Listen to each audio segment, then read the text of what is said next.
Hey guys, what's up? It's Seriotenin here today with yet another amazing deck profile. Today we have the deck that I managed to take first place in Toronto's Springfest. The list is pretty much what Kit gave me. He told me that 8-gate Persona's pretty solid deck, and you know what? He was right. I went 7-2. That's what my run was. The first game is the only one that I really dropped though. I got to early play Mona on my first deck because I only had one climax in my waiting room, and I only had 2 stock going into level 2 because I only had like 2 turns. I believe it was like 3 turns total, I think, before I was level 2. And then after 1 turn of canceling, I then proceeded to eat 12 off of the top on my second deck and die. It was overall a pretty horrifying game. But before doing the tournament recap, I thought I would go into the deck itself. So it's a pretty standard 8-gate Persona. You've got not really much to note. You're playing the level 1 Joker walls, and then you have only 2 backups, but you get them through the salvaging power of the gate, and you can like get them out with the calling card. Empty gates, no actual climax combos in this deck. The only thing from Kit's original list that I did change was he was playing 3 Mona, and I was torn between wanting to put in either 1 Futaba or one of the 1-0 cat bus that shoves stuff under it as a marker to dodge on reverse effects. And then this is to like get the scries against things like TLR. Ultimately, I decided to use the Futaba instead, and I don't even think that was the right choice. I didn't play down a Futaba in a single game, so not exactly worth the time. If you were wanting to tech against things like AOT, probably the 1-0 cat bus is the better option. Not really anything too special about this build. The only really play of note that I could do with this is like, because everything's costless, right? Like once climaxes go to stock, they're completely done. I actually made this play 3 times throughout the course of this 9-round tournament. This Joker, like, because you're brainstorming every turn with this deck to maintain hand, and just, like, get cards is just what you do, because nothing costs stock, so you don't mind that you're brainstorming. That means if you, but it's a tap 2 brainstorm, so if a card is the, like, if you trigger on the second attack or the first, like, you're just kind of screwed, because there's nothing you can do in this deck. Like, you actually just cannot do anything in this deck to get that climax out. And then if you trigger again going into the next turn, so 2 times I believe I had 2 climaxes in the top 3 cards of my deck, and then the other time it was in the top 4. So I would just brainstorm, and then I would, if I hit on the brainstorm, whatever, but I would always have a Ryuji in hand, because it's like I would always hold it to fix bad situations by getting the calling card out, or like getting climax flooded. Then I would play over the Joker brainstorm with the Ryuji, pitching a card to grab the calling card, and then I would just like hard encore 3 the Joker after getting my calling card to hand, and then I would just go into my next deck. I think that literally saved me 3 times. It was a pretty solid play. About the reason I went 7-2 though, the only other loss was I was borrowing this deck from a roommate, and there was like a border on the oversleeves, and he had that on the front of most of the cards, but on one card, only one, the border was on backwards. It was pretty annoying to get a judge called on me round 5 for that. But yeah, let's get into the actual tournament breakdown though, because I think that's what people want to know. Like, what did I even play against? Round 1, I played against the Haru wall.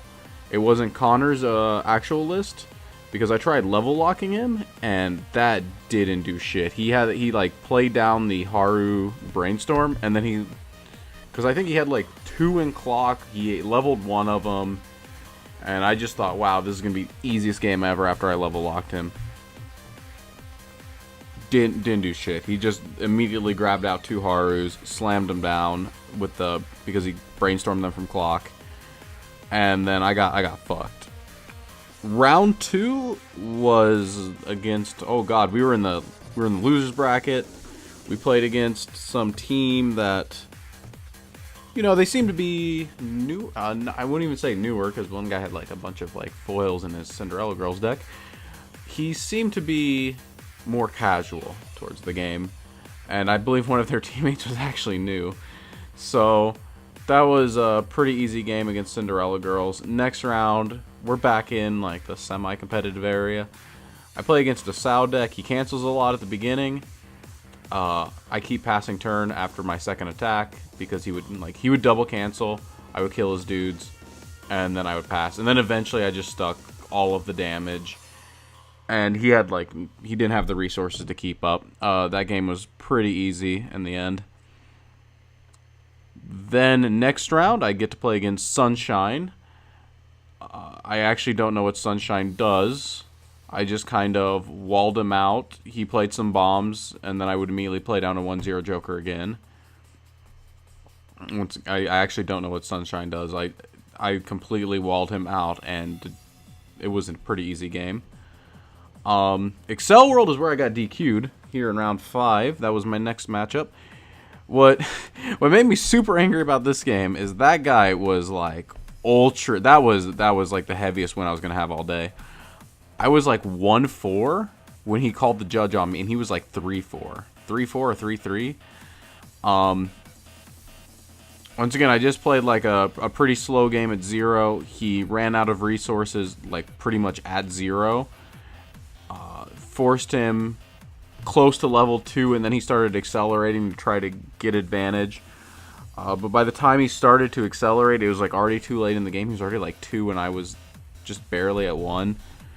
So that matchup was pretty easy. Just bullied his board the entire game. Then last round, I get to play against AOT.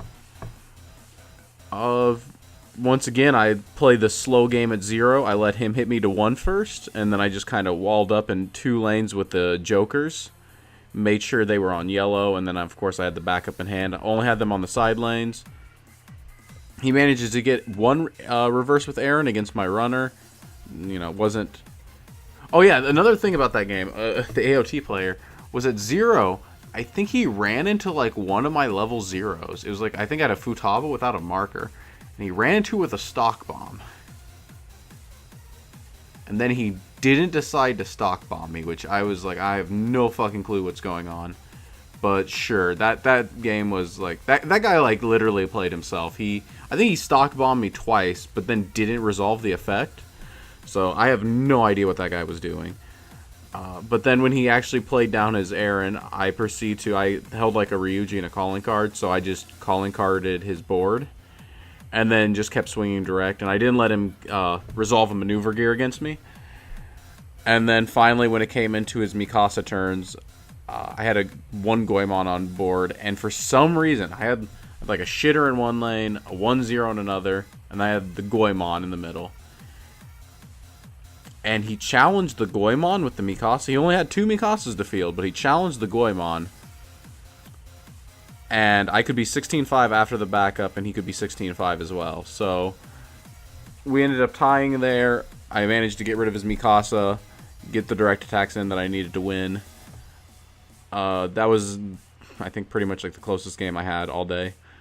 Ended at 3-6 to that. But that win led us into actual Top Cut, where first round I play against the Sky deck. I have no clue what's going on. I see a Flan counter hit the grave.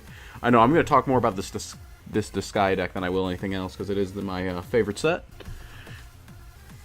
And he's like, "Oh, you're excited about this, or you know what I'm going to play. Hope you like my deck."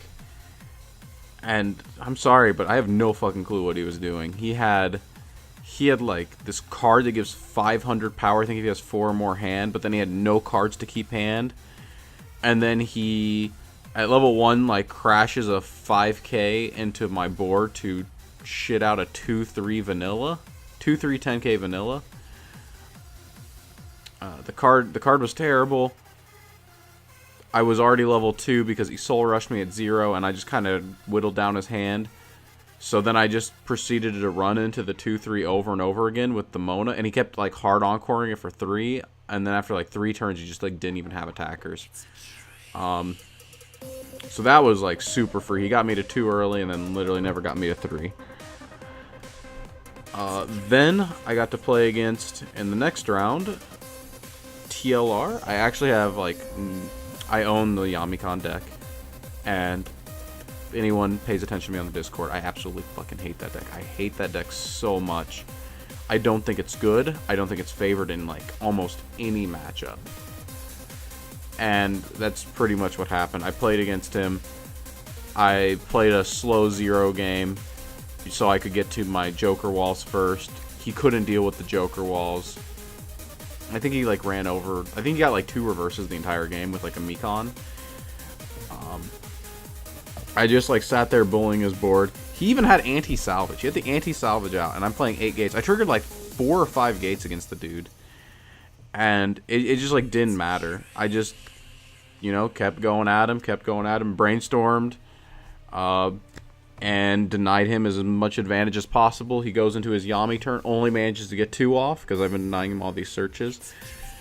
Does like 4 damage, and then he died. That's what happened. And then finally, we're in the finals. They make us re-sleeve our deck because I can't have Comiket sleeves on my whatever this Bushi Road. There should be a video of it. You guys are going to see me do some horrifying misplays. I play against Standby Sal. I think he was running very weird ratios. I don't know how many 1-1s he was running. I think it was like only 2. Or maybe 3, but like they didn't hit the grave. I didn't like see him. Like he didn't have a way, it seemed, to like actually get the 1-1s into the grave. So every time he would trigger standby, he was like pulling out 0s. And then I just kept my dudes on red. So I got to like bully his board. And then the one time he played the blue Kirito, like it's a top check to gain power. He hit a standby, so it was only a 4-5, and I just backed. No, I think I let him actually kill my lane that time. But it was just like a super unfortunate game for him that entire time. But then I'm sitting there, and he's at like 2 something, and I go to play down the Goemon changer. I think I have like 2 walls on the side or something. I'm basically like running out of hand. And I go to change into the Goemon, and for some reason, I don't know why, I don't check the grave. I just pitch 2 cards. I bounce the Yusuke back into my hand. There's no Goemon in grave. There's actually one in... Look at this. You only play 2 Goemon. Bounce it back to hand. Blanket attack. So he's stuck, though. What's cool about this is actually after those attacks resolve, he was stuck at 2-5. Which means he did not get to use any of like the switch combo in his hand. I think actually part of why I lived was because of that. But yeah, it's on camera. I in the finals bouncing Yusuke back to hand with no actual Goemon engrave or hand. Horrifying misplay. All in all, it was a pretty fun tournament. Not really anything too noteworthy, other than I did like this guy's Haru wall deck. Like that was like super solid playing the clock swap brainstorm, because it also top checked when you play a climax, so you get to know what the first blind stock is. So think about that. The biggest thing is you don't know what you're blind stocking with the Haru wall, right? Because you gotta use the Caroline. If you know your first one's free, then you pay out the second one with the Caroline. Pretty solid techs. But yeah, that's it for Toronto. I plan on going to New York next, or Ohio, and then Houston. Those are the next 3. Those are the only 3 left that I have to go to. Hopefully I can give you guys some more topping deck profiles, because I plan on playing different sets every time. But until then, this is Serio Tenon, signing out.